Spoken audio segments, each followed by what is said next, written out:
Hey, I am Ryan from Experience Gear, and today we are looking at the Hoji PX. This is a boot that was, I think they stopped making it last year or the year before. It has since been replaced by the Dynafit Radical. This boot was pretty sweet when it came out and still is pretty sweet. This is a more budget-friendly version of the Dynafit Hoji Pro Tour. Key difference between those two is that this boot does not have a ratcheting strap on the top. It is a standard Velcro strap, which kind of sucks. And the big difference is going to be material, which this is a PX, whereas the Pro Tour was a Gorilla Mid, which is a type of nylon, PX being a TPE. So you end up taking a weight penalty from that.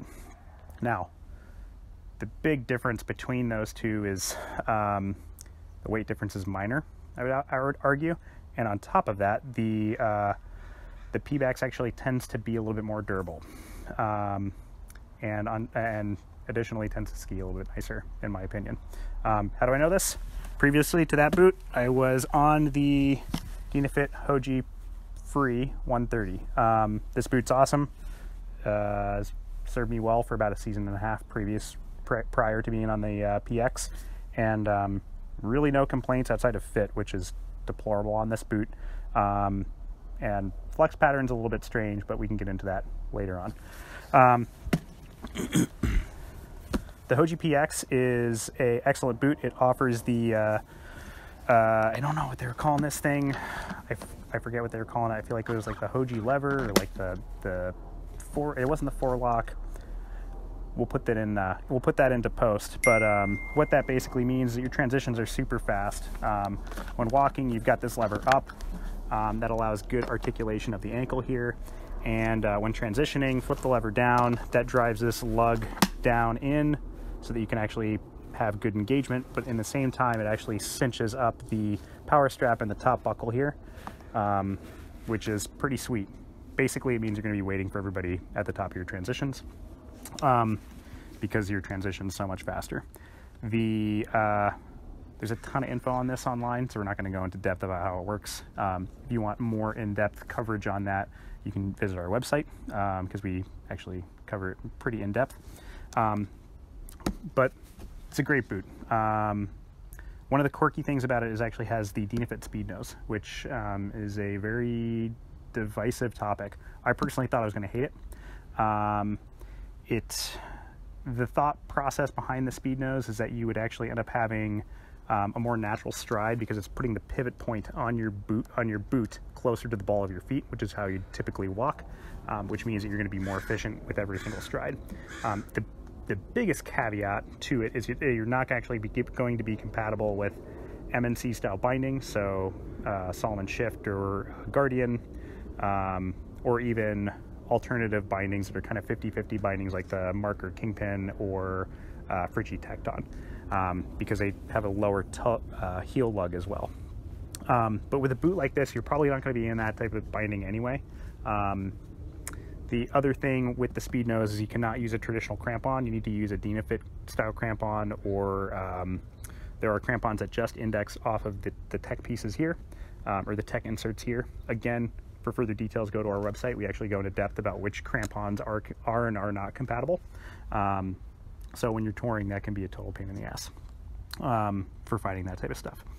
The last kind of quirky bit about the speed nose is that because your toe lug is so much further in, or your tech fittings are so much further in because of the lack of the toe lug, as you can see kind of in front of me, that means that you're going to have less of an angle as you're doing a kick turn. That can be a little bit of a challenge, but can also be used as an advantage. I found it to be a little bit of an advantage because as you're doing a kick turn, you would actually bottom out on your binding, and you could actually use that to kick the ski back at an earlier time. So it actually made it more natural to do that process. And then last but not least, the other thing that's really nice about this, it's probably not necessarily covered, is because the power transfer while skinning is actually more close to your foot, you can actually provide better traction or better power or weight into firmer snow.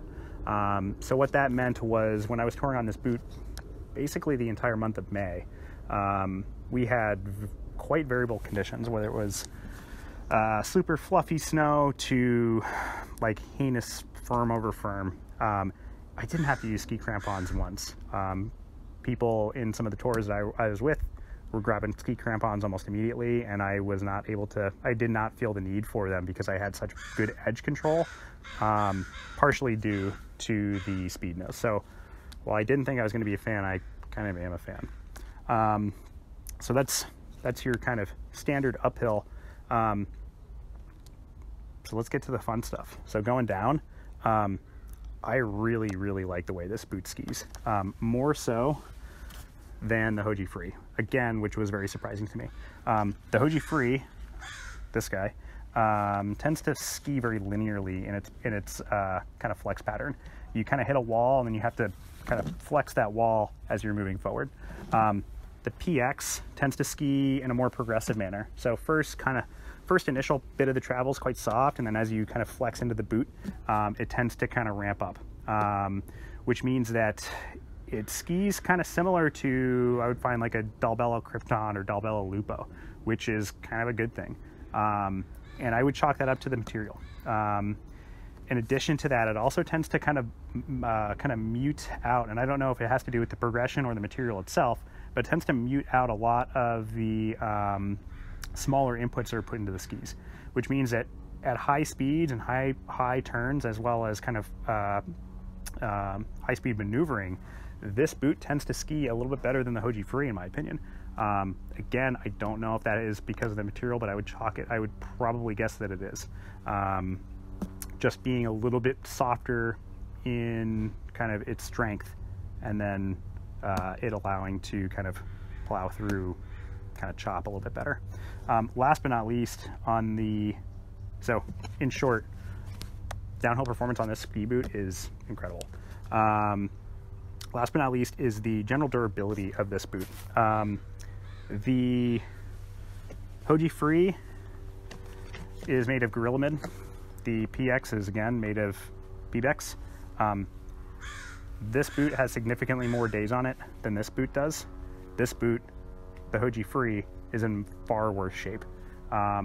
So in short, the Gorilla Mid material, while it's lighter, it is not built to last.